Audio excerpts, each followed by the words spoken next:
Vous n'y arriverez jamais. La médecine n'est pas pour les gens comme vous. » Ces mots résonnaient encore dans la tête de Camille alors qu'elle fixait l'enveloppe qui allait décider de son destin. 15 ans plus tôt, quand Camille n'avait que 7 ans, son père était décédé dans un accident de voiture. Sa mère, femme au foyer sans qualification ni diplôme, s'était retrouvée seule du jour au lendemain, avec 3 enfants à nourrir. Pas d'économie, pas de métier, pas d'aide. La mère de Camille avait commencé à faire des ménages. Du matin au soir, elle enchaînait 3 ou 4 maisons. Elle lavait, elle frottait, elle nettoyait. Ses mains étaient abîmées, son dos la faisait souffrir. Mais elle ne s'arrêtait jamais. Elle n'avait qu'un seul rêve, offrir une éducation à ses enfants. Camille avait grandi en voyant sa mère se sacrifier. Pendant que les autres enfants jouaient, Camille aidait ses petites sœurs à faire leurs devoirs. Quand ses camarades demandaient des jouets et des vêtements neufs, Camille restait silencieuse. Elle avait vite compris que la vie n'était pas facile. À l'école, Camille excellait. Elle était toujours première de sa classe. Ses professeurs admiraient son travail acharné. Mais après la 4e, les difficultés financières devinrent insurmontables. Sa mère lui dit un soir, « Ma chérie, tu dois arrêter l'école. Reste à la maison pour t'occuper de tes sœurs. Je travaillerai davantage. » Mais Camille refusa d'abandonner. Elle parla à sa professeure de sciences qui lui indiqua une association aidant les jeunes filles en difficulté à poursuivre leurs études. Camille fit une demande et obtint une bourse. Au brevet, Camille termina première du département. Sa photo parut dans le journal local. Pour la première fois, sa mère pleura de joie. Mais le vrai défi restait à venir. Pour le lycée, l'argent manquait. Camille se leva à 5 heures du matin. Elle étudiait 2 heures, puis accompagnait sa mère faire les ménages. L'après-midi, elle rentrait préparer le déjeuner pour ses sœurs. Le soir, elle donnait des cours particuliers à des enfants du quartier. La nuit, quand tout le monde dormait, elle ouvrait ses livres. Les gens disaient « Devenir médecin ? Ce n'est pas pour toi. C'est réservé aux riches. » Mais Camille n'écoutait pas. Dans sa tête, il n'y avait qu'une image. Elle en blouse blanche, soignant des patients, rendant sa mère fière. Au baccalauréat scientifique, Camille obtint la mention très bien, mais le concours de médecine était redoutable.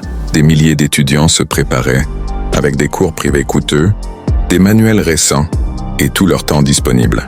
Camille n'avait que de vieux livres d'occasion, une petite chambre et une ampoule qui éclairait mal. Un jour, sa mère tomba gravement malade. La fièvre était si forte qu'elle ne pouvait pas sortir du lit. Camille passa toute la nuit à veiller sur elle. Le matin, alors que c'était la dernière semaine avant le concours, Camille dut aller faire les ménages à la place de sa mère qui ne pouvait pas travailler. Cette nuit-là, Camille s'effondra. Elle pensa, peut-être que les gens ont raison, je ne deviendrai jamais médecin. Mais elle regarda sa mère qui, malgré la fièvre, lui demandait « Ma chérie, tu as révisé ?» Camille essuya ses larmes et rouvrit ses livres. Le jour du concours arriva. Camille portait un tailleur usé que sa professeure lui avait donné. Au centre d'examen, les autres candidates arrivaient en voiture, habillées élégamment, pleines d'assurance. Camille douta d'elle un instant. Mais dès que le sujet fut entre ses mains, tout changea. Les questions qu'elle avait étudiées nuit après nuit, les formules qu'elle avait répétées des centaines de fois, tout lui revint. Ses mains volaient sur la copie. Chaque réponse était claire dans son esprit. 3 mois plus tard, les résultats tombèrent. Camille chercha son nom sur la liste en ligne. Elle était admise, en très bon rang. Quand elle l'annonça à sa mère, elles pleurèrent longuement toutes les deux. C'étaient des larmes de joie, de lutte, de victoire. Aujourd'hui, 5 ans plus tard, le docteur Camille Moreau travaille dans le plus grand hôpital de sa région. Sa mère n'a plus besoin de faire des ménages. Ses petites sœurs font des études supérieures. Mais la vraie fierté de Camille, c'est la fondation qu'elle a créée pour aider les jeunes filles défavorisées à accéder aux études de médecine. Elle dit à chaque nouvelle candidate, « Les circonstances ne peuvent pas vous arrêter.